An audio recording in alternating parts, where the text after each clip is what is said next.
Necə edə bilərəm ki, övladım uğurlu bir şəxsiyyət kimi yetişsin deyə soruşursunuzsa, bu video sizin üçündür.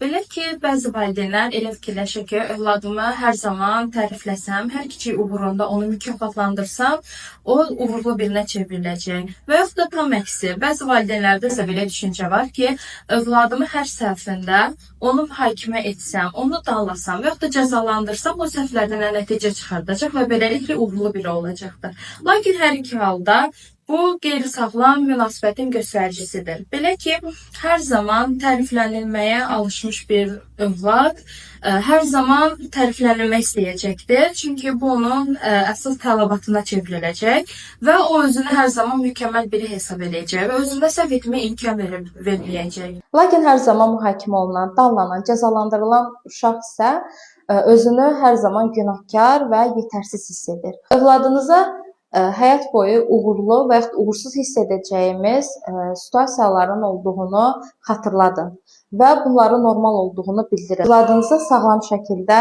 qərar verməyi, nəticə çıxarmağı öyrətmək lazımdır. Belə olduğu halda sağlam yetişkin böyüdə bilərik.